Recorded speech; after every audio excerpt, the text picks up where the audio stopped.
let's talk for a minute about emotional intimacy.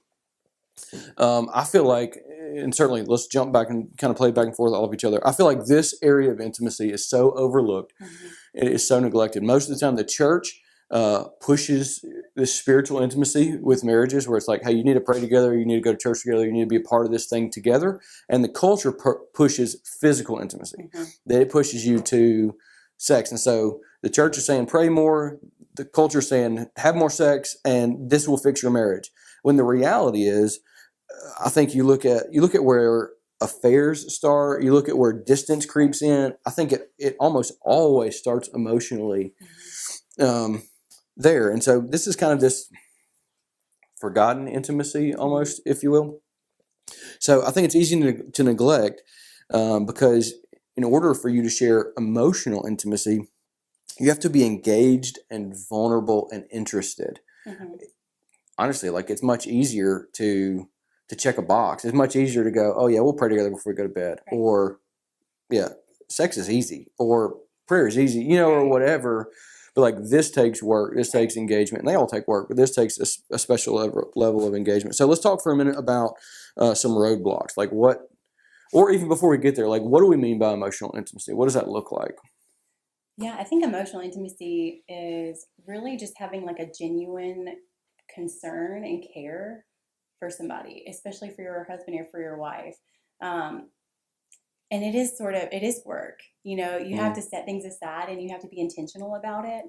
And there's not really a manual for it. It's not like there's not really a box of a conversation starter that you can have, but it's really saying, how are you? Like, how is that thing going that we haven't talked about in a while?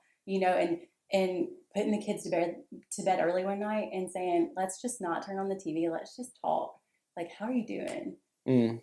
Yeah, I mean, it's those things. Sometimes that looks like emotional intimacy looks like celebrating together, and sometimes it looks like crying together, and sometimes it's dealing with the ups and downs of life, but dealing with it together in such a way that forms this intimate connection that isn't shared with other people, because it does require a level of vulnerability to say, "How are you doing? I'm not doing well." And then like when you can answer the question where it's like, man, I'm not doing well. Here's where I'm not doing well.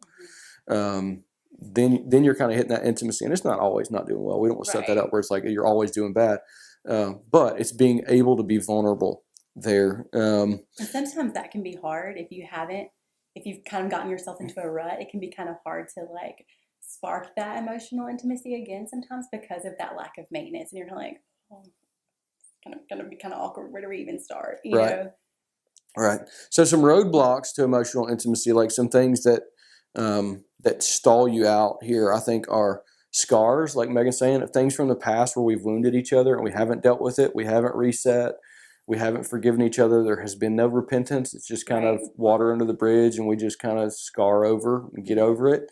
That squelches emotional intimacy. I think some baggage from not just scars of our own relationship, but that's some baggage of other things where we've been burned either in other relationships or the way we grew up, kind of this family of origin that where it's like, it didn't work this way. I didn't see my parents talk about things. I didn't see them walk through things together. It could be just busy and tired. It's like you show up, you're home from work, and like the kids are crazy, and or you're with kids, and whatever that might be, or it's the same thing as the physical, because this requires even a little more like mental engagement, there. I think there's some tremendous or crazy potential pitfalls here that if you don't connect emotionally, if this emotional intimacy isn't there, the pitfalls are that you will connect with someone, that this is the easiest way to connect with someone else. This is the area of intimacy that gets you in trouble, because there can be an emotional, intimate connection, particularly with someone of the opposite sex, with a neighbor or a coworker or a friend or or whatever, and it starts when if I'm neglecting the things that Megan, like instead of us walking through life together, but a coworker, steps in and is like, how are you doing? Like, you look are you tired? You look Right. exhausted, like you Yeah. know, or whatever. Or Right.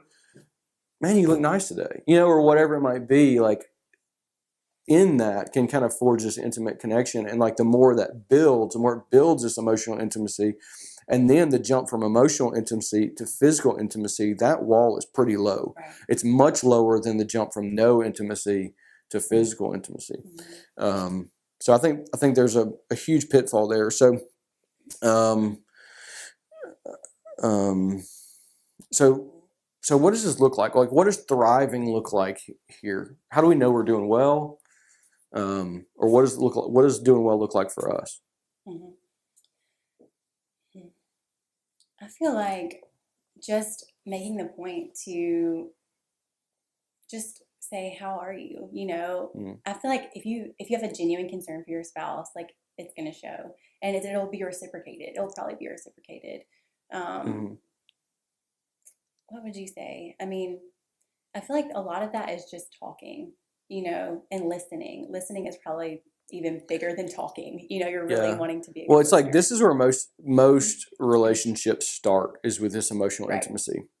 Even go back to our marriage or our relationship. Goodness, we're in high school, and like the first area here of intimacy, really between you and I, even is this emotional intimacy. And it's like when you're this goofball teenager stuff, where it's like you're talking for hours on the phone and whatever, but still, it's like there's this connection. There's this, you're sharing things with each other that you're not sharing with other people, Right. which is this very intimate thing, which Right. does lead to these other areas of intimacy. And like when you're dating, that can get you in trouble. When you're married, like that's a good thing.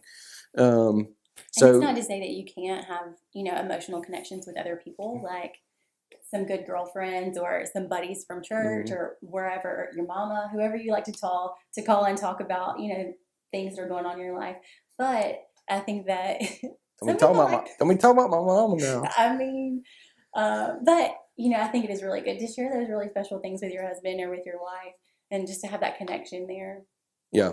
So I think thriving looks like just like a genuine interest in connection and engagement and service Right. to each other. Like we serve each other, and sometimes serving each other, it doesn't look like physical connection or even like doing things necessarily for each other around the house or whatever.